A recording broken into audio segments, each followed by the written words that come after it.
first step is to loosen the water pump pulley bolts while the belt is still on.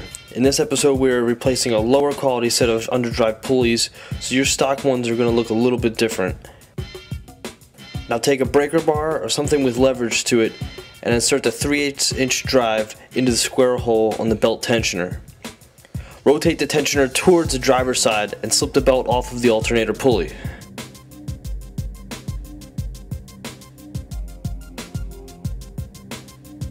The next step is to unravel the belt and remove it from the engine bay.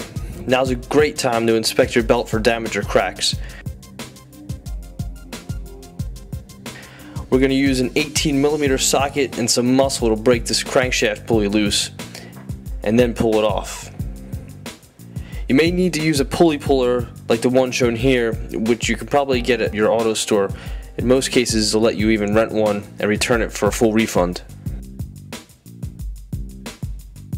Our new crankshaft pulley is a single piece built by STEEDA. This is the best pulley kit to buy for the Mustangs, plain and simple. STEEDA actually worked with Ford to design this pulley with the right dampening characteristics for the 4.6 liter engine. There's no comparison between this and the piggyback pulley that we just removed. The quality is outstanding. Before installing the new pulley, use some high temp RTV sealant on the keyway slot.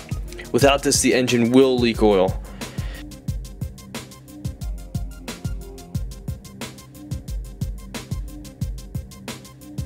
Now slide the new crankshaft pulley into place after lining up the keyway.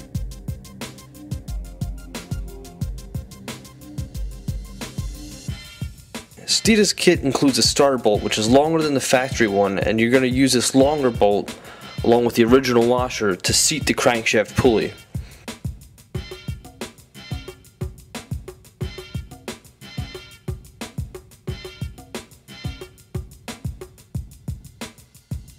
Once the pulley is close enough to the engine, remove the longer bolt and reinstall the original one.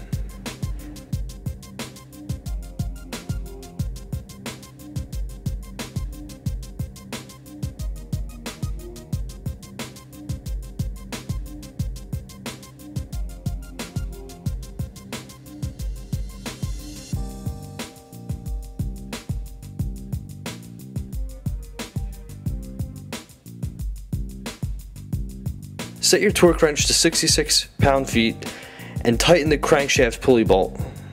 If you have a manual car, you may want to put it in third or fourth to keep the engine from turning.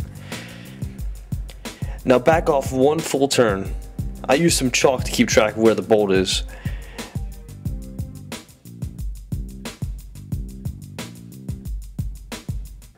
Now go ahead and reset your torque wrench to 37 pound-feet and then use a breaker bar to turn the bolt an additional 90 degrees. It is very important that you follow the torquing procedure to avoid check engine lights or other problems. Now that the hard part's finished, we can move to the water pump pulley.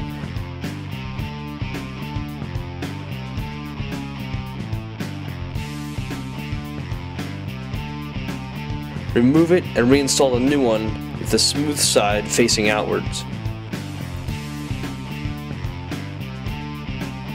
Now the alternator has just one bolt holding the pulley on. This means you'll have to use an impact wrench to remove and install the pulley. You can remove your alternator and bring it to a parts store where they can do the swap for you in just a matter of seconds. Now it's time to reroute the belt. It's usually easiest to wrap around every pulley, saving the alternator pulley for last.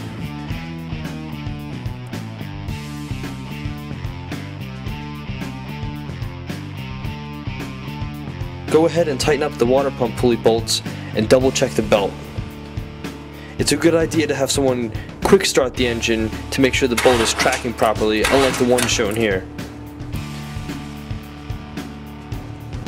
Our old piggyback pulley system had noticeable wobble and triggered check engine lights anytime it worked itself loose. Now look at this new pulley. It spins true and the car runs much stronger and smoother. Now for the recap. You may remember our very first episode about how to read a check engine light. Well, the piggyback style pulleys were the reason our computer kept throwing a code. If you were going to do an underdrive pulley swap, pick a high quality brand, which in this case would be STEEDA. Also, use the original bolt and washer when reinstalling the crankshaft pulley, and follow those torquing procedures very carefully. Before you test how much faster your car feels, do a final check on the pulleys, bolts, and belt. As always, our website includes additional tips and links to these recommended products. AutoHow.tv. Watch and learn.